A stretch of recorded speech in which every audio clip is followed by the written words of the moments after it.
every time I send my welcome letter, my house rules, and all my restaurant information, I sometimes think to myself, I wonder if this is too much. But it just surprised me that so many people actually love it. Not one person has not liked it. No one has ever told me they don't like it. But I would say 95% of people that come in and out of my Airbnb make a point of telling me that they like it. My last guest specifically said to me before he arrived, thank you for all the detailed recommendations. And I went back to him and I said, oh, I'm so sorry if it seemed too much. He's like, no, I love it, love it. More is more. So I'm really grateful for that bit of feedback because I'm not going to worry anymore. I'm just going to keep sending it. I looked back over other reviews before I did this video, and lots of people have said thank you for the detailed information. I really appreciate the restaurant advice. Thank you so much for being clear and concise. Thank you so much for all your organization. I really appreciate it. I think it probably makes people feel safe. They know that I like attention to detail. So I'm assuming that before they come to my apartment, even though they've seen the photos and they've read other reviews, that they personally feel that I've taken great care in how I present my apartment, because there is a lot of detail. I don't want them to arrive and not know what to do or where to put things or how to get to places. I want them to feel like they're fully armed and fully ready for their experience, because most people do like to stay in an Airbnb for the local experience. And so I want to make sure that they get that local experience by giving them as much information as I can before they get there. I also send things at specific times, which I'm going to get into here. Now, this video today is only going to be just one area. I'm going to make this a two-parter because it will be lengthy otherwise. We don't want to waste everybody's time because, like me, you're probably very busy running your Airbnb. I'm Lizzie, by the way. My aim is to empower you to become a fantastic Airbnb host as quickly as you can. Now, this information today is for all hosts, whether you're new or not. When someone books, and sometimes it's a month or 2 or 3 in advance, as per my calendar, I let them know when they book that I will be sending them information, that it will come in due course. And I usually wait until about sort of 6 days before. I think that's enough time. People have got a lot going on in their lives, so I want to make sure that it's reasonably fresh in their mind, but not too far away from the visit that they won't take notice of it. My welcome letter basically says, thank you for choosing my Airbnb. I will meet you at this particular time as we've pre-organized, or I will say, please confirm a time, because I like to meet my guests personally. I don't have a lockbox, so I do have to give them the keys, or I will leave the keys where I would leave the keys if they are coming late enough that I'm not going to be able to check them in. Then I mentioned that checkout time is 11 o'clock. That is for my Airbnb, and I appreciate if they could keep to that time as I have cleaners coming to get the place ready for the next guests. Then we move on to where the apartment is, that being the building where it is and the actual address. Then I move on to giving them instructions how they can travel from the airport usually, so either by Uber or by taxi. I give them some idea of price. They could also catch the train, which is not far from my apartment. So sometimes people will catch a train and an Uber. So I give them as much information there to make it easy. So this is a little bit extra that you can give your guests that a hotel probably doesn't. You know, they make you look it up yourself, but when you've got an Airbnb, give that personal touch, give them as much information as you can so that they feel relaxed about their visit. They know exactly what is going to happen and how far away the airport is and how long it might take them to travel. I just put this into my welcome letter, and I don't know why I've not done it before, but when you travel to another city, like say here in Sydney, we have an Opal card. While they're visiting here, they'll want to catch a ferry, they'll want to get on a bus, they'll want to catch other trains. So having an Opal card is fantastic. You really need one. So I've made sure I've pointed out how they go about getting one, how they can buy one or source one online or top it up, and here's all the online address, etc. They don't have to go onto Google and start looking up how they travel around Sydney, because I've given them all the information. Something else they don't need to worry about.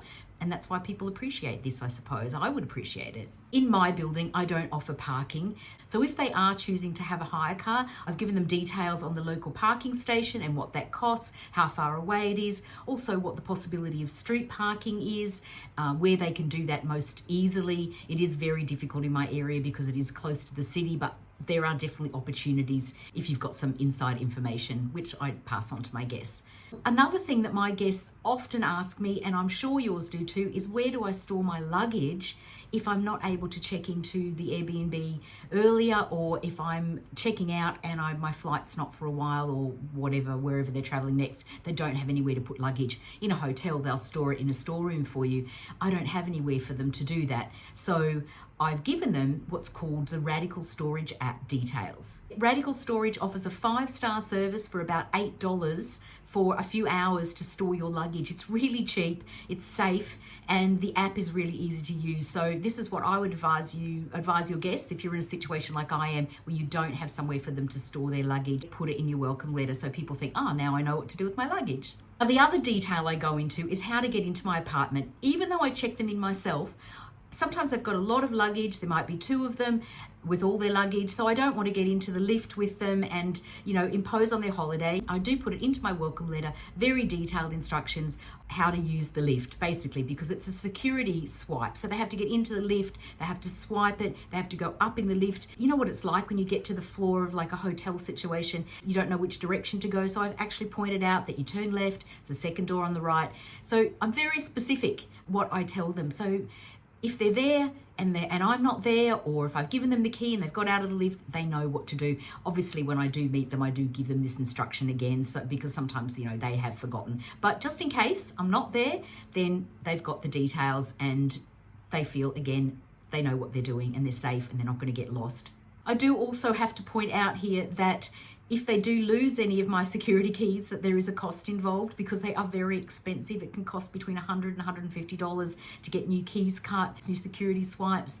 So I do point out to be careful, to please don't lose those keys and to take them everywhere with you because you will need them to get in and out of the building. But again, people don't mind. I've never had to charge anyone for it because no one's lost their keys, touch wood. So it's not been a problem, but please make sure that you let them know that it could be a cost involved because you don't want to wear that cost yourself.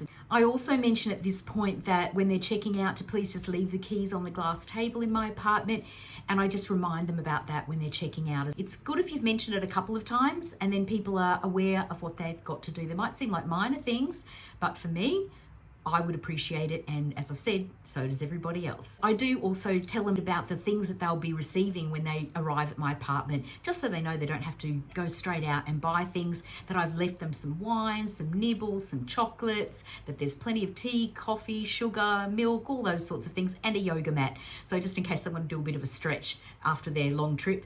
I also leave them a detailed list of emergency contacts. So again, they know when they get there that if there is a problem, that there's police station nearby and where the local hospital is, where there's an emergency ward, or where even the local medical centre is. So these things are really important. If you're a guest in a different city or a different country, different town, wherever, you've never been there before, you don't know the place, you've got no friends or family to help you out, then you're all alone, and these details are going to make you feel like you're at home. They'll make you feel like you've been taken care of, and that is what an Airbnb host is there for, to make sure that our guests feel really comfortable, that they can settle into their little home for however long they're there and really enjoy the whole experience.